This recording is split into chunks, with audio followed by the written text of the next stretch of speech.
kalian hari ini? Baik. Luar biasa ya, pada siang hari ini ya, pagi menjelang siang ini, semoga kita masih diberikan kesehatan ya, sehingga kita dapat atau bisa mengikuti pembelajaran kita pada siang hari ini.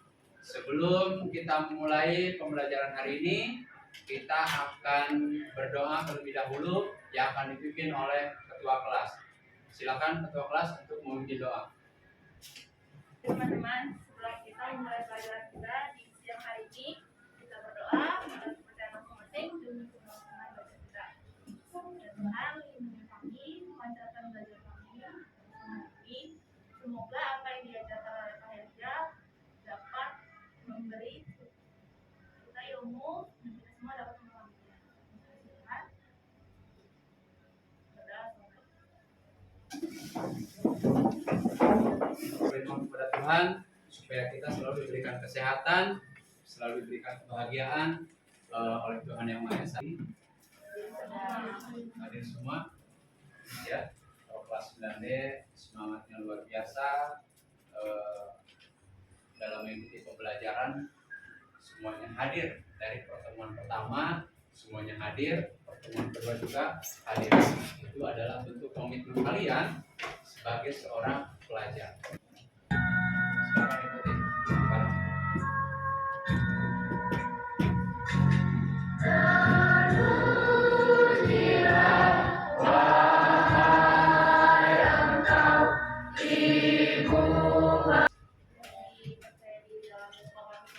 Lebih percaya diri,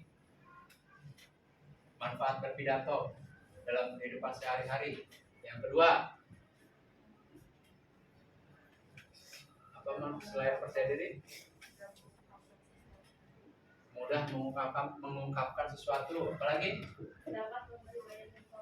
Memberi banyak informasi. Apalagi manfaat mempelajari pidato dalam kehidupan sehari-hari. Mengajak pendengar untuk mengikuti arahan yang kita sampaikan. Kita akan berpidato persuasif dengan teknik ekstemporan. Ya, apa itu teknik ekstemporan? Berpidato dengan bentuk outline saja. Sebelum kita melihat tayangan, perhatikan dulu tujuan pembelajaran kita. Setelah melaksanakan pembelajaran model problem based learning dengan strategi mind mapping atau strategi peta konsep, nanti ya ada peta konsep tema, peserta didik dapat menuangkan gagasan dalam pidato persuasif secara lisan. Dengan itu adalah tujuan dari pembelajaran kita. Sekarang kita amati video.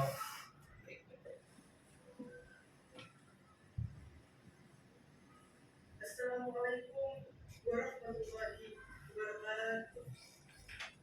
Selamat pagi, yang terhormat Ibu Kepala SDB. Ada berapa kelompok semuanya? 7 ya. Tuh.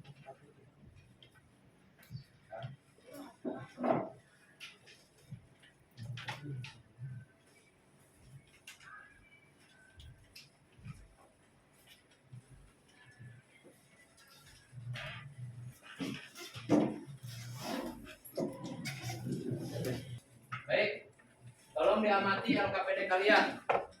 Di situ sudah ada peta konsepnya. Ada bagian depannya, ada covernya. Silakan dilihat, dipelajari. Ya, di bagian depan ada seperti ini. Ya, dibuka. Sudah ada.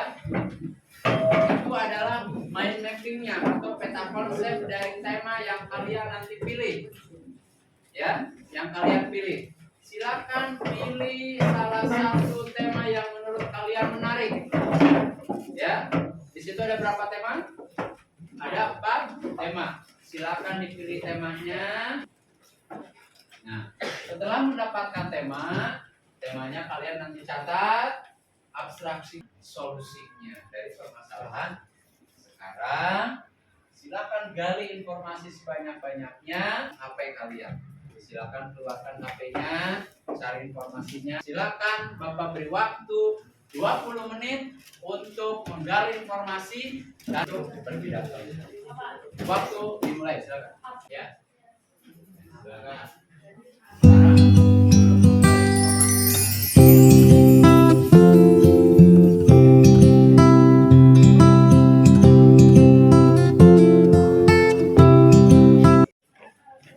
Baik anak-anak, selesai menggali informasinya ya dari permasalahan dari tema yang tadi sudah Bapak berikan di mind mapping. Sekarang saatnya kita pidato. Tulis nama orang yang berpidato. Ya, beri penilaian. Lihat penilaian di situ. Ada aspek yang dinilai. Strukturnya dia lengkap. Berarti 4. Nanti jumlah nilai akhir berapa? Paham semuanya? Pidato dimulai. Selamat siang semuanya yang saya hormati. Saya terhubung pada pandemi yang terjadi 2 tahun silam. Pandemi ini terjadi karena COVID-19 atau COVID-19. Namun, walaupun sudah berjalan beberapa kesehatan yang meremehkan orang ini merupakan dampak negatif yang menyebabkan semua orang dengan satu nelayan seseorang itu mengakibatkan semua orang menjadi terkena penyakit COVID-19. Itu berdampak bagi diri kita sendiri maupun keluarga. Keluarga yang mengalami pendidikan setelah kita sudah dapat mengetahui secara normal, kita sudah melewati masa pandemi selama 2 tahun. Berkat pemerintah diri kita sendiri kita dapat menyelesaikan pandemi COVID. Kita sudah bisa melakukan aktivitas secara normal, kita sudah bisa dapat bertemu dengan banyak orang. Namun walaupun kita sudah bisa bertemu jangan lupa untuk tetap mengikuti protokol kesehatan yang tersedia agar tidak terjadi kesalahan. Baik, anak-anak, setelah kita tadi menghitung ya hasil perskoran, ternyata kita sudah memperoleh hasilnya dari kelompok 1 sampai kelompok 7 sudah didapat yang nilainya paling besar itu ada 2 orang ya dari kelompok 1 dan kelompok 4. Mari kita dengar pidato dari kelompok 1.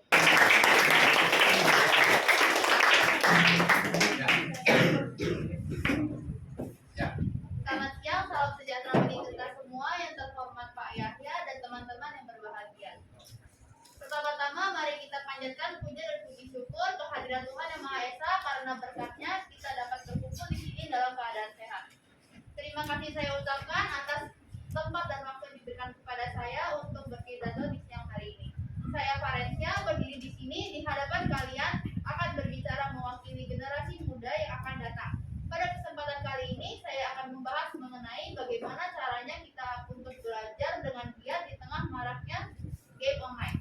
Hadirin yang terhormat, saat ini pendidikan bukan lagi menjadi bahasan utama, tapi game online lah yang sudah menjadi bahasan utama di generasi muda zaman sekarang. Banyak di antara mereka yang lebih memilih untuk menghabiskan waktu hanya dengan bermain game online.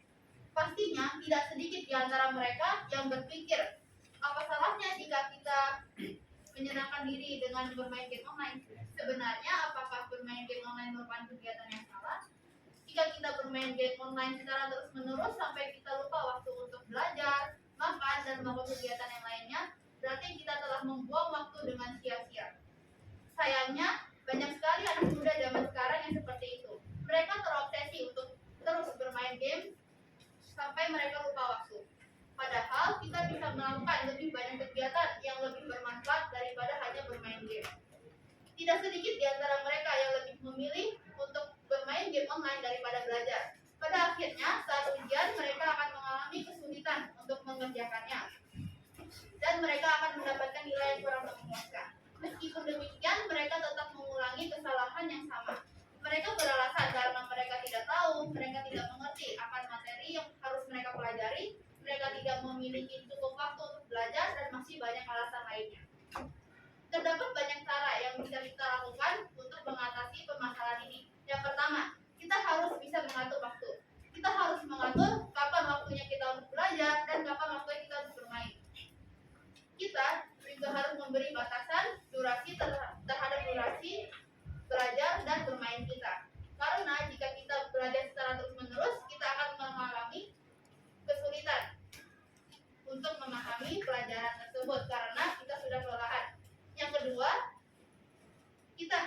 membuat target belajar kita di setiap harinya. Misalnya, hari ini kita harus sudah memahami materi A di pelajaran A dan materi B di pelajaran B. Dengan catatan, kita tidak boleh membuat terlalu banyak target yang harus kita capai di setiap harinya. Karena sebuah target yang besar yang harus kita capai, maka kita harus membagi target tersebut menjadi bagian-bagian yang kecil yang harus kita capai di setiap harinya. Dengan cara itu, maka target yang besar tersebut menjadi mungkin untuk kita capai. Pasti muncul pertanyaan di benak kalian, bagaimana jika kita sudah membuat target tersebut, tapi kita tiba-tiba merasa malas dan merasa tidak ada motivasi untuk melakukannya. Kita tidak bisa hanya menunggu motivasi itu, tapi justru kitalah yang harus menanamkan motivasi itu kepada diri kita sendiri. Dan kita harus melawan rasa malas yang muncul, bukan malah hanya menunggu rasa malas itu menghilang dengan sendirinya.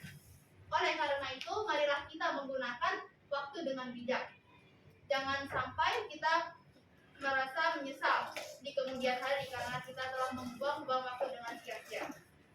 Demikian pidato Ella Eka Susanti. Silakan.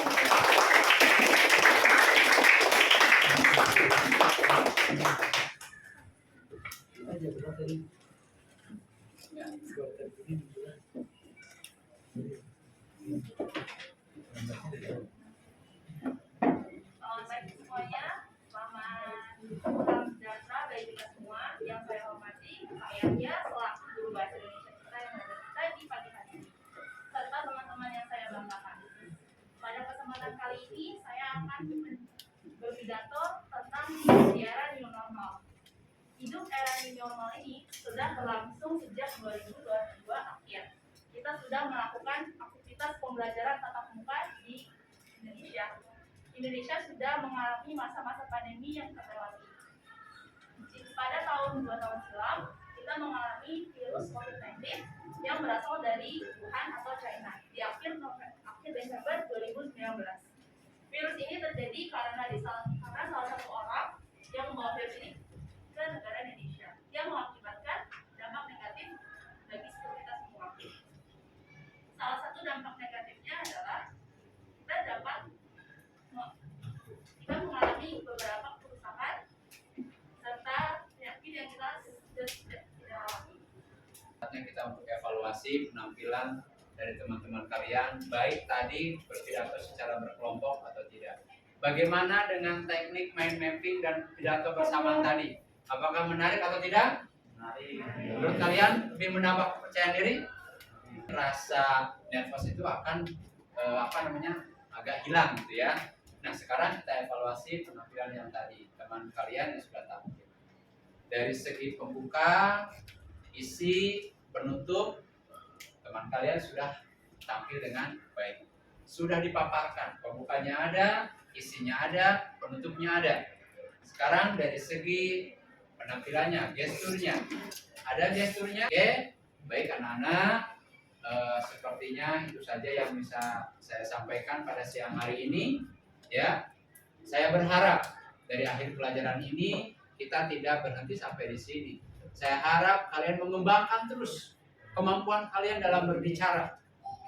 Ya, silakan kembangkan dengan baik. Saya yakin suatu saat nanti akan sangat bermanfaat.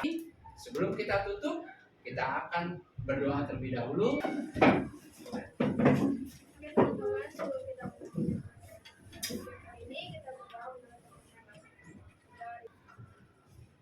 Salam